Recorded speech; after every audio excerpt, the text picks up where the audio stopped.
মোৰ ছাত্ৰ-ছাত্ৰীসকল তোমালোক আটাইকে ইংলিছ জ্ঞান একাডেমি চেনেললৈ আদৰণি জনাই আজিৰ ভিডিঅ'টো আৰম্ভ কৰিব বিচাৰিছোঁ। আজি আমি হায়াৰ ছেকেণ্ডাৰী ফাইনেল ক্লাছ 12ৰ ফাইনেল পৰীক্ষা দিবলৈ ওলোৱা ছাত্ৰ-ছাত্ৰীক উদ্দেশ্যি এই ভিডিঅ'টো প্ৰস্তুত কৰিছোঁ আৰু বিশেষকৈ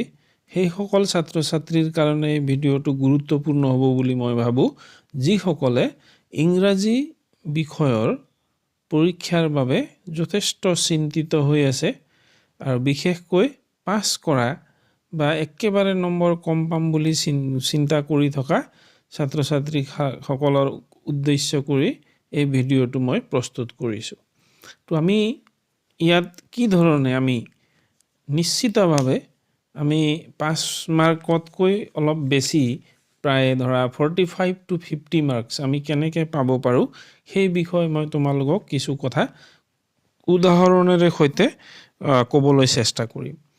তো এই বিষয়ে মই আগবাঢ়িছোঁ ক'বলৈ। তো প্ৰথমে আমি আমাৰ জাৰ্নিটো আমাৰ গোটেই পেপাৰটোৰ বিষয়ে আমি তোমালোকে নিশ্চয় জানা আমাক কি কি লাগিব চিলেবাছ মাৰ্ক ডিষ্ট্ৰিবিউশ্যন এইখিনি গম পোৱা। তাৰ ভিতৰৰ পৰা মই ক'ব বিচাৰিছোঁ আমাৰ যি 100 মাৰ্কছ আছে তাৰ ভিতৰত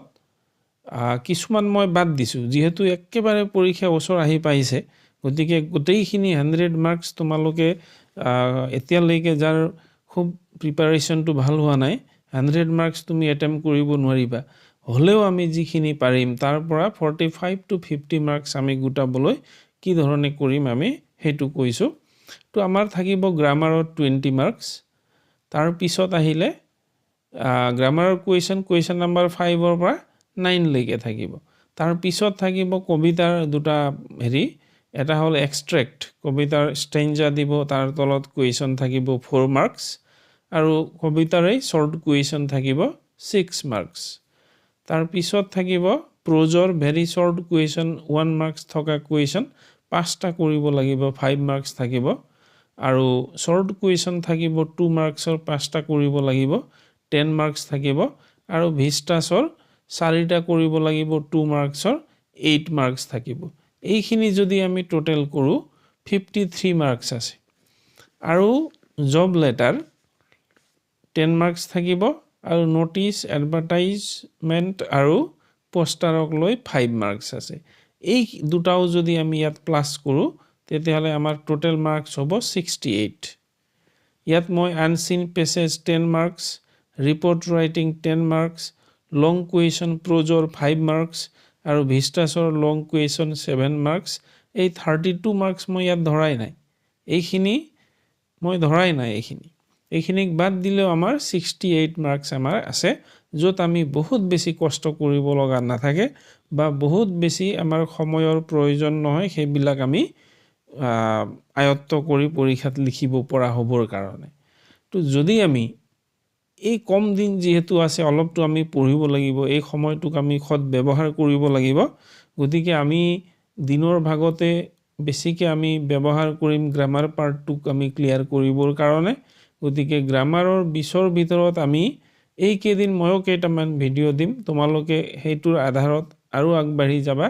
আৰু মই ভাবোঁ যে সেই 20ৰ ভিতৰত 15 নম্বৰ তুমি গ্ৰামাৰ পাৰ্টৰ পৰা পাব পাৰিবা। তাৰ পিছত কবিতাৰ যিটো এক্সট্ৰেক্টৰ 4 আৰু শ্বৰ্ট কুৱেশ্যন 6 নম্বৰ অৰ্থাৎ 10 মাৰ্কছ আছে তাৰ ভিতৰত মই ধৰিছোঁ এইকেইদিন তুমি অলপমান প্ৰেক্টিছ কৰিলে মই কোৱাৰ ধৰণে আগ যদি বাঢ়ি যোৱা 6 মাৰ্কছ তাৰ পৰা তুমি পাব পাৰিবা আৰু প্ৰজৰ 1 মাৰ্কছৰ কুৱেশ্যন 5টা সেইটোতো ভুল কৰিব লগা নাথাকিব কাৰণ এইটো শ্বৰ্ট কুৱেশ্যন হয় 1 মাৰ্কছ হয় গতিকে তাত 5 মাৰ্কছত মই 5 ধৰিছোঁ আৰু 2 মাৰ্কছৰ যিটো 10 আছে তাৰ ভিতৰত মই 8 ধৰিছোঁ আৰু ভিষ্টাছৰ যিটো 8 মাৰ্কছ আছে 4টা 2 মাৰ্কছৰ কুৱেশ্যন 8 মাৰ্কছ তাত মই আধা ধৰিছোঁ অৰ্থাৎ 4 মাৰ্কছ ধৰিছোঁ এনেকৈ ধৰিলেও আমি 38 মাৰ্কছ আমাৰ হৈ যায়। তাৰ পিছত জব লেটাৰ 10 আছে তাত 6 ধৰিছোঁ এইটো কাৰণে যে জব লেটাৰৰ এটা ফিক্স এটা প্ৰফৰ্মা থাকিব এটা নিৰ্দিষ্ট ধৰণৰ থাকিব তুমি বহুত বেছি যিকোনো জব লেটাৰ লিখিব আহিলে বহুত বেছি পৰিৱৰ্তন কৰিব লগা নহ'ব গতিকে তাত অকণমান যদি এদিন বহি যদি আধা ঘণ্টামান খৰচ কৰা 6 মাৰ্কছ তুমি পাব পাৰিবা তাৰপিছত নোটিছ এডভাৰটাইজ আছে 5 মাৰ্কছৰ আমি এই দুটা যদি প্ৰেক্টিছ কৰোঁ আউট অফ 5 3 হ'লেও আমি পাম এনেকৈ যদি আগবাঢ়ো আমাৰ এই গোটেইখিনি আমি আমাৰ এষ্টিমেট কৰা নম্বৰ মতে 47 হৈ গৈছে তাৰমানে 47 এইটো মতে হৈছে ধৰি লৈছোঁ 45 to 50 হ'ব কম বেছি হ'ব পাৰে নম্বৰ এইখিনি বাদ দিলেওতো এই যিখিনি অলপ আগত মই ক'লোঁ যিখিনি মই ধৰা নাই আনচিন পেছেজত 10 নম্বৰ মই একো ধৰা নাই তাতোতো 3 4 5 কিবা এটা পাব ৰিপৰ্ট ৰাইটিঙত প্ৰেক্টিছ নকৰি 2 এবাৰ কিবা পঢ়ি যদি যোৱা হয় 2 3 নম্বৰ পোৱা যাব লং কুৱেশ্যন অলপ লিখিব পাৰিলৈ 1 2 কে পোৱা যাব এইবোৰ মই ধৰা নাই এইবোৰ নধৰাকৈও 47 হৈছে অৰ্থাৎ 45 to 50 হৈছে গতিকে আমি সেইখিনি নম্বৰ পাবৰ কাৰণে অৰ্থাৎ আমাৰ গ্ৰামাৰত 20ৰ ভিতৰত 15 পাবলৈ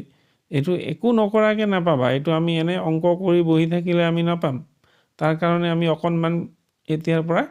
শৰ্টকাট কি আমি কিছুমান গ্ৰামাৰৰ কাম অলপ কৰিব লাগিব কিছুমান আয়ত্ত কৰি ল'ব লাগিব খুব শৰ্টকাটকে মই তেনেকুৱা এটা অকল গ্ৰামাৰৰ ওপৰত ভিডিঅ' এটা কৰি দিম তেনেকে প্ৰোজ পোয়েট্ৰিৰ শৰ্ট কুৱেশ্যন আৰু এক্সট্ৰেক্টৰ ওপৰতো কৰিম আমি প্ৰেক্টিছ কৰিম কিন্তু একেটা ভিডিঅ'টো সম্ভৱ নহয় কেইবাটাও লাগিব আৰু তোমালোকে সেই মতে প্ৰত্যেক দিনাই ইয়াৰ পিছত তুমি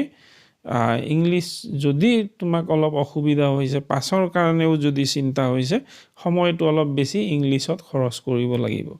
তো এইটোৱে মই ক'ব বিচাৰিছোঁ যে ইয়াৰ পিছৰ ভিডিঅ'বিলাকত মই একাধিক্ৰমে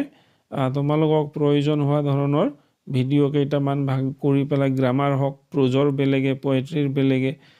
শৰ্ট কুৱেশ্যন 2 মাৰ্কছৰ কুৱেশ্যনৰ কাৰণে বেলেগে মই কৰি দি যাম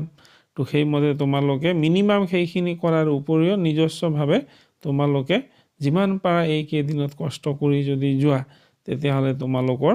পৰীক্ষাত নিশ্চিতভাৱে আমি ভাবি থকাতকৈ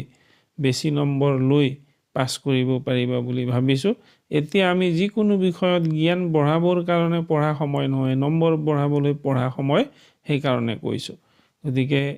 ইয়াৰ পিছৰ ভিডিঅ'বিলাকত আমি কাৰ্য বা কাম আমি কৰি যাম আজি কথা কৈছোঁ কামেৰে আমি আগবাঢ়ি যাম থেংক ইউ